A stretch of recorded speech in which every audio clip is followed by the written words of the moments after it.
Quero convidar você a abrir sua Bíblia na segunda carta que Paulo escreve à igreja de Corinto, no capítulo 1, versículo 20 apenas.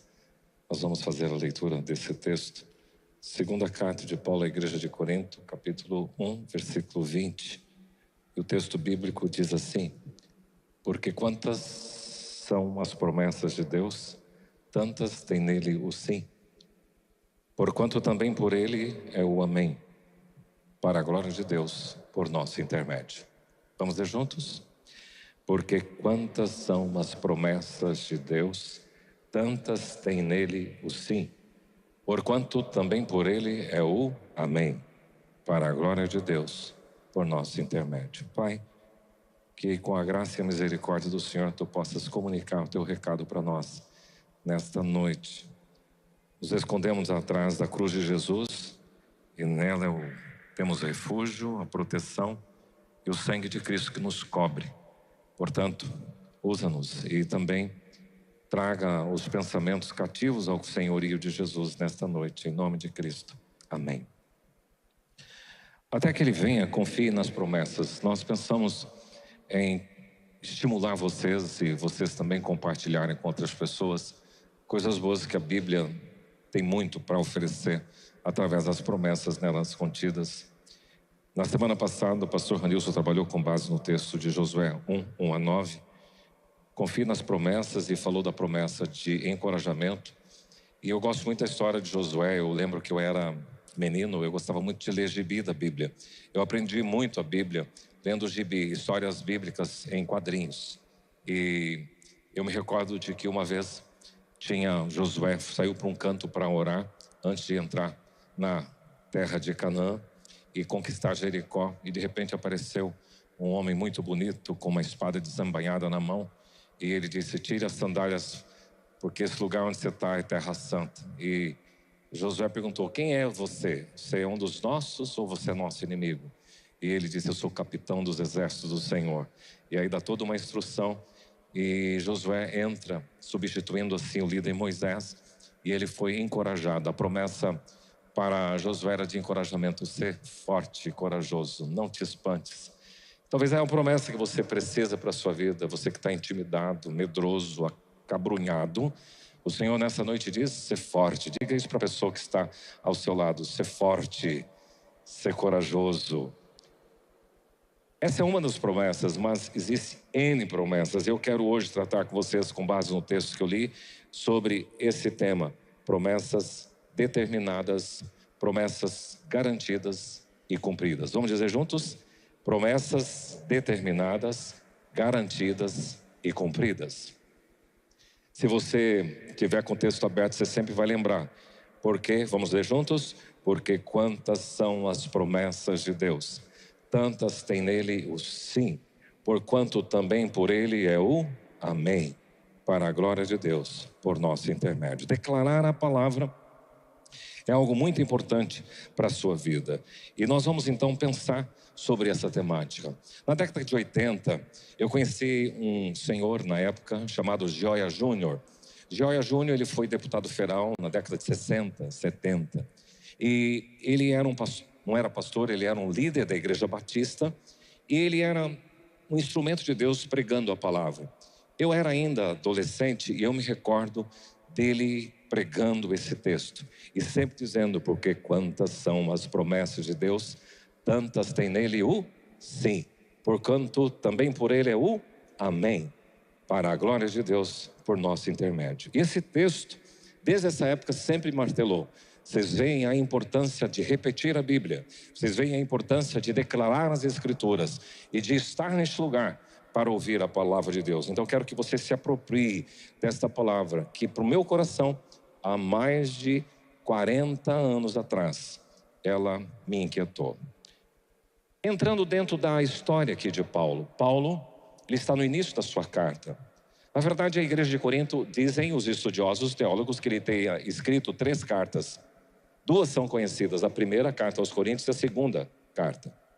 Agora, quem já leu a primeira carta aos Coríntios, você deve ter percebido que não é uma carta muito suave, é uma carta firme. Porque infelizmente a igreja de Corinto, e O contexto também cooperou para isso. Ela ficava num istmo e ali era um lugar portuário. E todos os lugares de portos são lugares muito promíscuos. Pode perceber isso em vários lugares. Recentemente nós tivemos um projeto, um Amazon Life, lá em Manaus, e a gente vê isso. Bem na beira do porto, onde os barcos saem, é um lugar muito promíscuo. E você entende o que aconteceu com essa igreja de Corinto. Ela foi influenciada pelo contexto cultural, pelos costumes liberais daquele lugar para o qual afluía gente de todos os lugares do mundo. Então, Paulo pregou o evangelho, os corintienses, não é corintianos, os corintienses se converteram e ali se iniciou uma igreja. E ele escreve uma carta para a igreja de Corinto, fazendo algumas correções, porque ele ouviu algumas distorções que estavam acontecendo na igreja. Por exemplo, tinham problemas de partidarismo dentro da igreja. Eu sou de Paulo, eu sou de Pedro, eu sou de Jesus. Então, haviam partidos dentro da igreja. Tinha problemas com relação a dons dentro da igreja, as pessoas não sabiam usar os dons espirituais. Tinha problema com relação à questão da ceia. Tinha problemas com relação a pecado dentro da igreja. Eles estavam tolerando um comportamento de uma pessoa que estava com um pecado muito grave. Está lá em 1 Coríntios 5. E então Paulo, ele escreve uma carta muito pesada. E quando a gente recebe uma palavra assim de admoestação, você sabe a diferença entre admoestação e exortação. Normalmente quando a gente escuta uma palavra muito densa, muito firme, normalmente a gente pensa que é uma palavra de exortação. Não é. A palavra de exortação é de encorajamento. A de admoestação é de bronca, é de correção, é de firmeza. Então a primeira carta foi de admoestação. E os corintienses então ficaram assim um pouco entristecidos, pô, nossa situação realmente não está legal. E agora então ele tinha feito um plano. Ele ia para Corinto, depois ele ia para Macedônia, voltava para Corinto, e o plano dele era depois ir para a Judéia, para Jerusalém. Acontece que ele queimou essa primeira etapa. Ele não foi para Corinto. E ele partiu para Macedônia e para outros lugares. Depois ele foi para Corinto e foi dali para a Judéia. E eles interpretaram como uma falta de firmeza de Paulo ter dito que ia e depois ele acabou não indo. Então você diz que sim, depois diz que não. Então Paulo, como é que é isso? E agora nesta carta, logo no início, ele está dizendo sobre o porquê que ele não fez isso. Por exemplo, no versículo que antecede aí, se você tiver com a Bíblia aberta, ele diz assim: antes, como Deus é fiel, a nossa palavra para convosco não é sim e não. Ele está afirmando que assim como Deus é fiel, a sua mensagem e compromisso também são confiáveis. Então fiquem tranquilos, eu não estou pisando na bola com vocês. Ele não vive um pé em cada canoa. O evangelho que ele anuncia é firme, sem duplicidade, sem contradição. Então ele está justificando. O argumento que ele usa é a própria natureza da mensagem cristã. O evangelho não é um talvez, ele é um sim de Deus. E em Cristo, a resposta de Deus às promessas são todas através do sim e através do amém. Então quando ele afirma no versículo 19, sempre nele houve o sim. Em Cristo sempre temos o sim, e não o talvez, será que, mas sempre o sim. Ele declara: tantas quantas são as promessas de Deus, tantas tem nele o sim. Porquanto também por ele é o, para a glória de, por nosso intermédio. É isso que ele está dizendo. Então, há aqui uma justificativa. Se eu fosse naquela época, eu estava com o coração muito entristecido. E eu ia ser muito mais firme com vocês. Então, esperei passar esse momento no meu coração para depois ir. Por isso que eu não fui visitá-los naquela ocasião. E eu quero pensar nesse texto, porque para mim é uma operação interligada entre Deus, Cristo e nós. Deus, Cristo e nós. Eu quero pensar que as promessas foram determinadas por Deus, as promessas foram garantidas em Cristo e as promessas foram cumpridas em nós. Pense comigo sobre as promessas determinadas por Deus. Ao longo da história você vai perceber muitas promessas. Abraão, sai da tua terra, da tua parentela e vai para um lugar que eu te mostrarei. De ti farei uma grande nação. Isto é uma promessa. É uma promessa do que Deus faria no futuro. Para Moisés, a gente olha lá no texto de Êxodo, diz: a minha presença, Moisés, irá contigo. Eu te darei descanso. Descansa na minha promessa. Para Davi, quando os teus dias se cumprirem e descansarem com os teus pais, então disse Deus: farei levantar depois de ti o teu descendente, que procederá de ti, e estabelecerei o seu reino, e estabelecerei para sempre o trono do seu reino. Davi, isto é uma promessa de Deus para a sua vida. Ao seu povo de Israel, o Senhor diz: tornar-vos-ei de entre as nações, e vos congregarei de todos os países, e vos trarei para a vossa terra. Isso foi uma promessa de Deus antes de ter acontecido o cativeiro. O povo de Deus foi levado para a Babilônia, foi levado para a Síria, e depois o Senhor tinha prometido, e de fato fez. O Senhor reúne. O movimento sionista, se você já ouviu falar, é esta volta para Sião. O movimento de Deus trazendo, porque isto é uma promessa.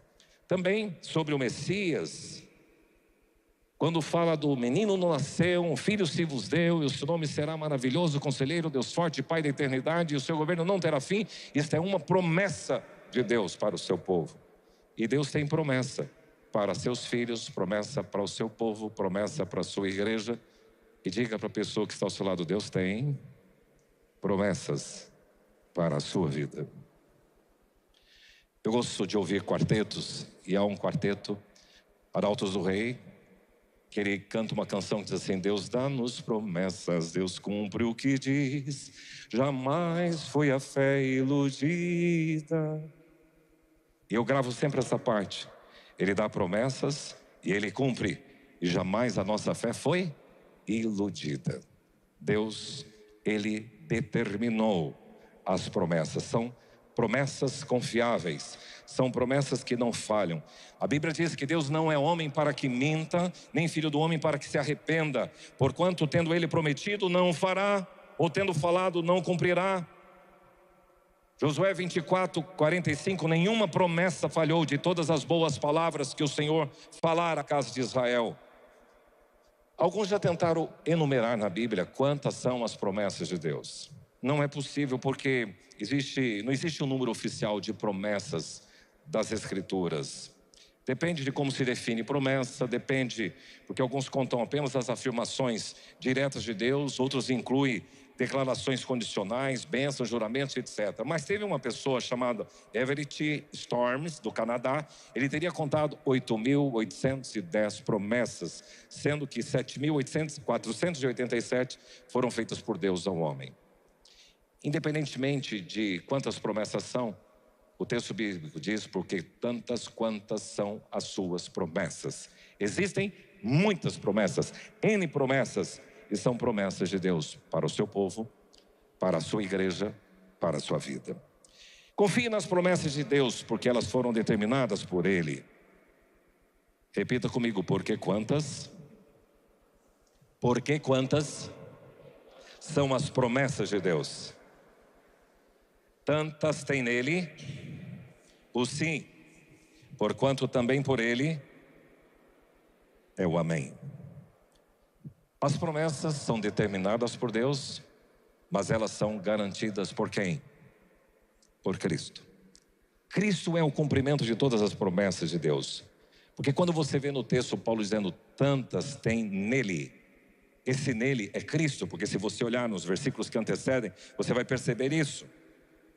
Versículo 18, 19 diz: porque o Filho de Deus, Cristo Jesus, que foi por nosso intermédio anunciado entre vocês, não foi sim não, mas sempre nele houve sim. Porque quantas são as promessas, tantas tem nele o sim, porquanto também por ele é o amém. Então Jesus é o sim e é o amém de Deus. Diga comigo: Jesus é o sim e o amém de Deus para a minha vida. Paulo está ensinando que todas as promessas de Deus encontram confirmação, cumprimento, garantia na pessoa e obra de Jesus. As promessas são confirmadas, garantidas, cumpridas através do ministério de Cristo. Eu estava dando uma olhadinha na língua grega, o sim, quando você fala nai, na língua grega é de verdade, certamente, sim, com certeza, verdadeiramente, seguramente. Jesus é o Nai, a palavra grega é essa, Nai, porque Ele é a encarnação, Ele é a confirmação e o cumprimento de todas as promessas. Por isso que Paulo diz que Cristo foi constituído ministro da circuncisão para confirmar as promessas, Jesus confirmando as promessas feitas aos nossos pais.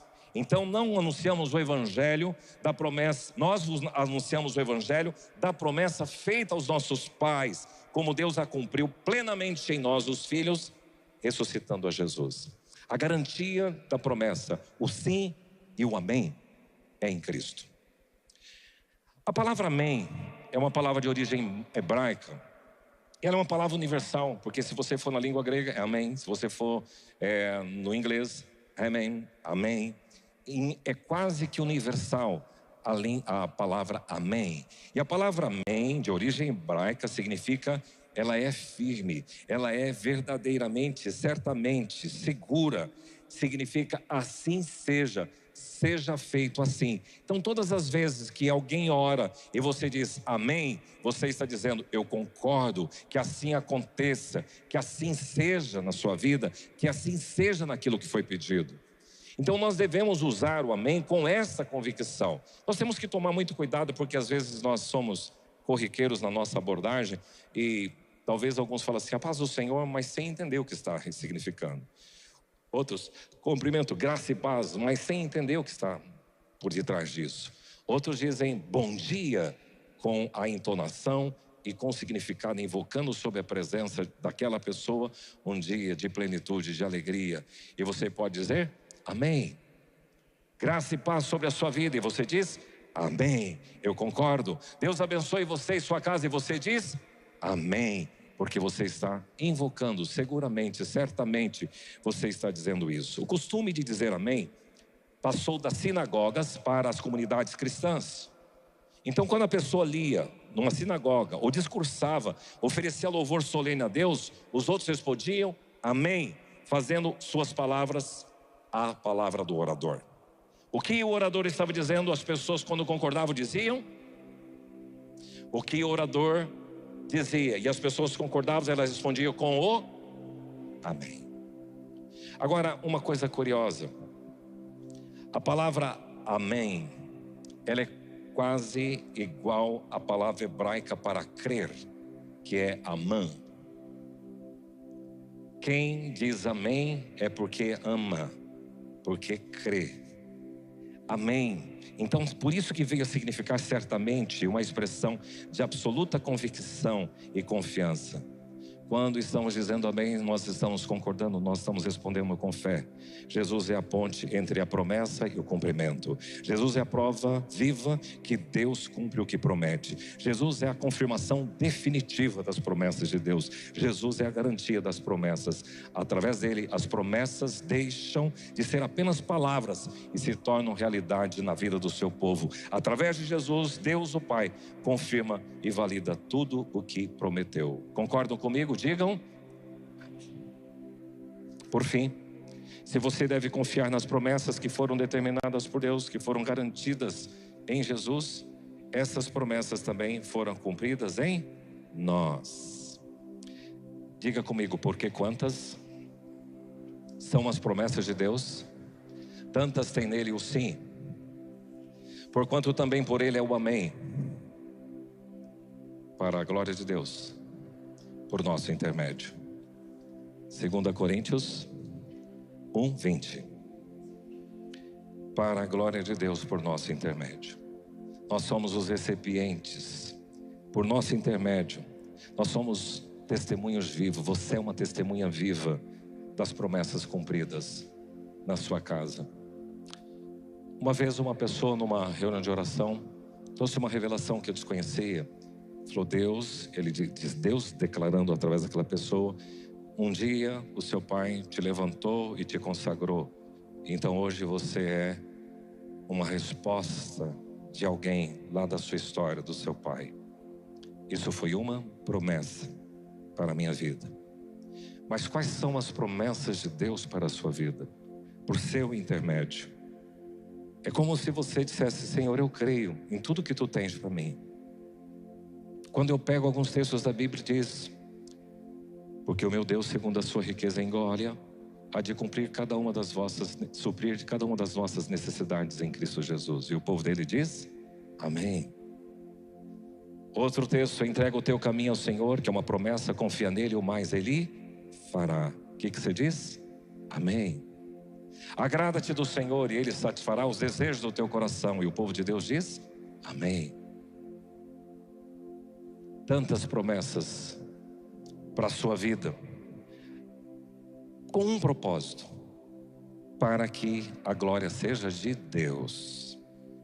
Quando as promessas de Deus se cumprem na sua vida, isto é para a glória dele. O cumprimento das promessas não é apenas para o seu benefício, para o seu bem-estar, para o seu fortalecimento, para te trazer esperança. Não é apenas para isso. As promessas de Deus que são cumpridas na sua vida são para que outros vejam e glorifiquem a Deus.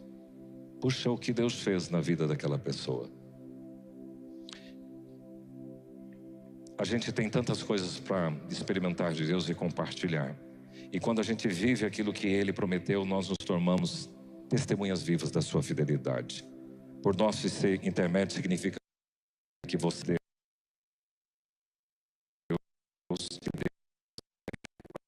nunca vi na Bíblia um justo mendigar o pão. E todos os filhos de Deus dizem, amém. Eu concordo. Quando Deus cumpre algo em sua vida, as pessoas vão ver. E quando você proclama um amém pela fé, você confirma publicamente que Deus é fiel. Deus dá-nos promessas, Deus cumpre o que diz. Jamais foi a fé iludida. Vamos dizer juntos, porque quantas são as promessas de Deus?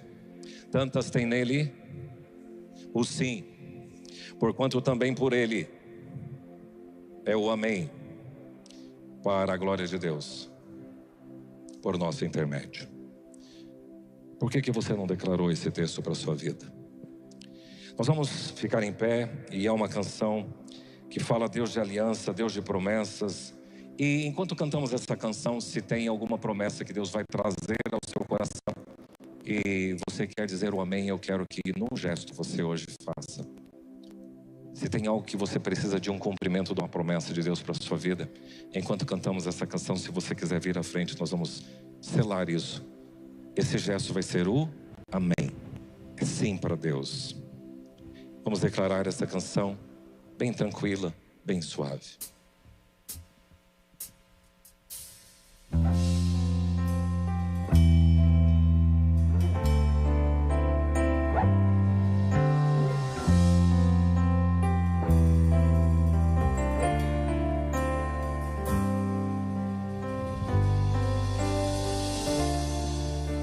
Sei que os teus olhos, sempre atentos, permanecem em mim.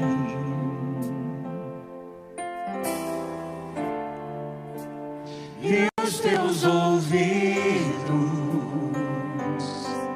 estão sensíveis para ouvir meu clamor.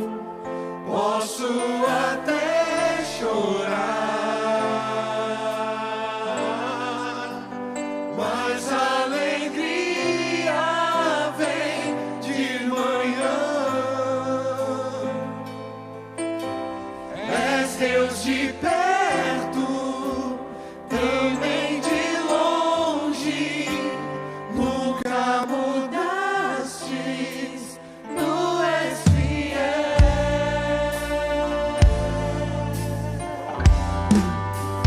Deus de aliança, Deus de promessas, Deus que não é homem pra mentir. Tudo pode passar, tudo pode mudar, mas sua palavra vai se cumprir. Pode chegar mais à frente. Essas promessas de Deus são para a sua vida. Quero que toda a equipe ministerial venha aqui, os pastores junto aqui à frente. Vamos estender as mãos sobre estes que precisam nessa noite de um sim, de um amém. Vocês que estão aqui na frente, vamos repetir. esse versículo de 2 Coríntios 1:20, porque quantas são as promessas de Deus, tantas tem nele o sim, porquanto também por ele é o amém, para a glória de Deus, por meu intermédio. Pai, nós estamos resgatando aqui para a vida desses irmãos promessas que o Senhor tem para cada um na sua história. E com certeza Satanás vem desbancar, vem ofuscar, vem dizer, não, não é assim, mas o Senhor diz, e o Senhor é o sim. Jesus, tu és o amém na vida deste homem, desta mulher, deste jovem, desse adolescente, desta criança. O Senhor é o amém. Portanto, o Senhor estende a mão, que através de Cristo, na nossa vida, as promessas que foram garantidas por eles, determinadas pelo Senhor, possam ser cumpridas. E muitas pessoas vendo o cumprimento das promessas dessas pessoas, possam glorificar a Deus. Que sejam instrumentos do Senhor para glorificar ao Pai. Nós servimos a um Deus fiel. É um Deus de promessa. É um Deus de aliança. É um Deus que não é homem para mentir. Que seja assim na vida destas pessoas. Nós selamos. E todos que aqui estão, que concordam com tudo que foi dito aqui nesta hora sobre essas vidas, possam dizer juntos, amém.